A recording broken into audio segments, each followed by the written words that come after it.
Segundo ano do ensino médio, tudo bem? Segundos anos do ensino médio. A proposta dessa semana 4 da apostila 3 tem a ver com a figura do Barão de Mauá, que nós já falamos um pouquinho na última aula, um empreendedor, um empresário principal, o mais famoso empresário do período do Brasil Império, segundo reinado.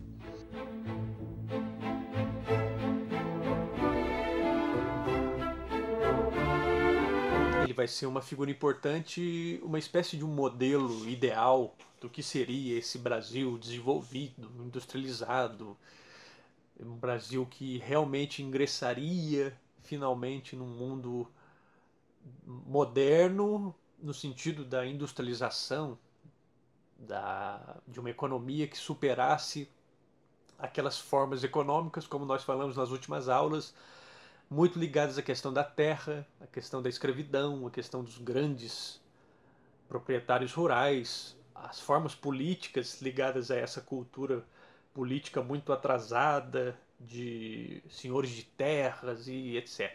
Né? Então, o principal dessa semana 4 tem a ver com um debate filosófico entre fisiocratas e mercantilistas. Tem a ver com debates da economia clássica, dos fundamentos da economia clássica.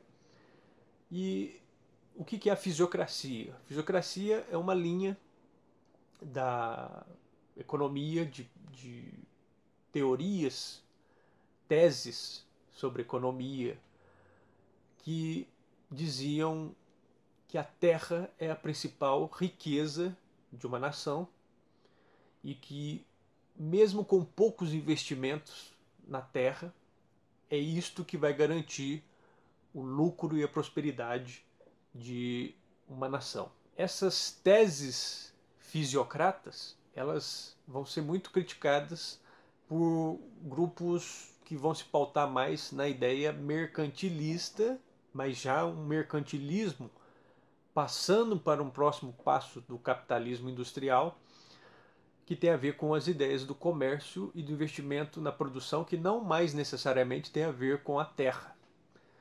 Então, a fisiocracia ela é uma forma que estava muito ligada ao liberalismo, às teses da não intervenção do Estado na economia, mas que ainda eram muito ligadas à questão da terra. Ou seja, a propriedade de terra é a grande riqueza, o que faz um país prosperar.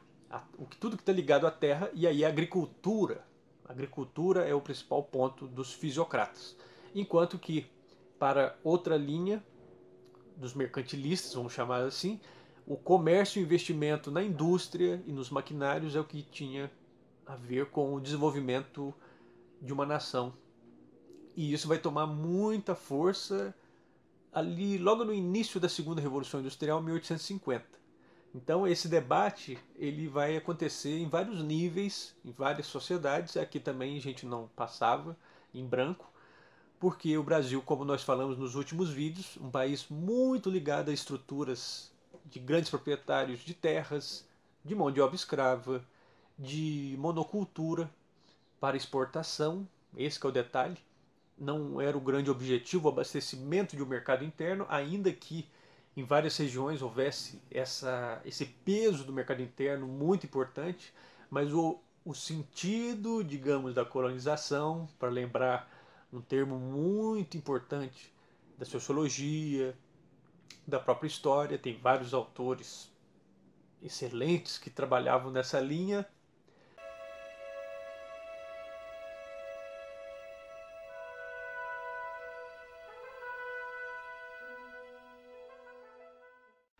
Principalmente citando Caio Prado Júnior, o sentido da colonização portuguesa era produzir riqueza aqui em proveito da metrópole, no caso Portugal.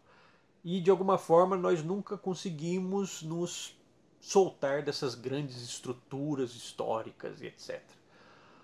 Então esse debate a partir de 1850 no Brasil imperial tinha muito a ver com essa questão dos senhores de terras, das estruturas arcaicas. Vamos lembrar também o que acontecia nos Estados Unidos da América, o confronto, a oposição entre norte e sul, O sul dos Estados Unidos muito fisiocrata e o norte mais mercantil, capitalista industrial. O norte industrializado, o norte da modernidade industrial, o norte das médias e pequenas propriedades, do uso mecanizado da agricultura, já abolindo a mão de obra escrava, já superando, portanto, essa questão da terra, da posse da terra como uma grande riqueza, e o sul muito ligado aos grandes proprietários de escravos, e isso levou à Guerra Civil, à Guerra de Secessão dos Estados Unidos da América.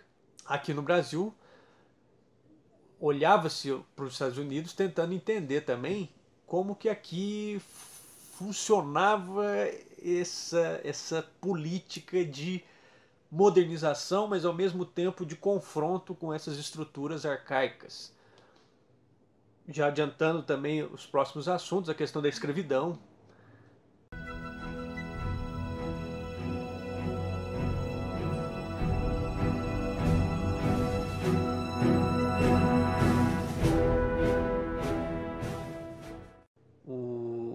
Você ir libertando os escravos aos poucos seria evitar um confronto, uma guerra civil, você criando leis a conta-gotas para ir diluindo esses atritos e esses problemas, mas muitas vezes os debates eram debates bem abertos sobre essas questões. Então, o Barão de Mauá, nesse sentido, ele vai ser um sujeito que vai se colocar muito aberto a essas questões, porque ele já tinha uma mentalidade de investimento, de modernização, de industrialização, não apenas das ferrovias, como você pode ler na apostila e essas referências do nosso livro didático, várias iniciativas no sentido de modernização do país, mas que esbarravam ou na falta de legislação, na falta de leis, ou em leis que eram obstáculos a essas iniciativas. Eu vejo que o senhor está cheio de entusiasmo e energia. Jovens assim é que podem dar uma excelente contribuição ao Império. Eu pretendo trabalhar muito pelo progresso do nosso país. O trabalho pode ser dispensável. O importante são as ideias. Permita-me discordar, senhor. Mas foi graças ao trabalho que consegui comprar as ações. Eu trabalho desde os 9 anos. Mas agora, felizmente, o senhor pode comprar uma fazenda, ter um bom lote de escravos e fazer com que eles trabalhem para o senhor. Escravos não? Não vejo a hora de acabarmos com essa aberração. Essa aberração é o Brasil, meu rapaz. Acabar com os escravos é acabar com o Império. Tudo aqui depende deles. Mas é uma desumanidade? São homens, como eu e o senhor. Sim. São como nós. Eles têm cabeça, tronco e membros. Mas não pensam como nós. Penso que a escravidão é um atraso. Os ingleses aboliram a escravidão de suas colônias e progrediram. Agora vejo que o senhor está decididamente convertido à cartilha liberal dos ingleses. Se eles conseguiram tornar o seu país uma potência, podemos fazer o mesmo pelo Brasil. Eu nunca tinha visto um cacheiro que pensasse. Diga-me uma coisa, rapaz. Se você fosse Deus, o que é que você daria ao Brasil? Ferro. Ouro não seria melhor? Já tivemos ouro demais e não prosperamos. Só ferro, então? Ferro, carvão, indústrias, livre comércio e meios de transportes para fazer circular toda essa riqueza. É com isso que eu sonharia, Visconde. Esse país tem um imperador. Todos os sonhos devem subordinar-se ao sonho do imperador. Eu vou lhe dar um conselho, rapaz. Sincero. Não sonhe, não. Viva. Vá fazer os seus negócios e procure ganhar dinheiro se for possível. Esta é a melhor maneira de você servir ao país e de não viver.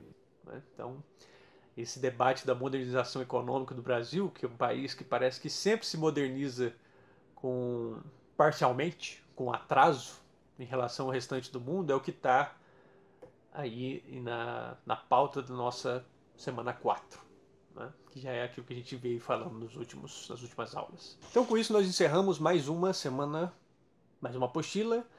Mandem críticas, sugestões, elogios e sugestões. Nossos canais estão todos abertos, participem e é isso aí. Nossa, hoje está quente.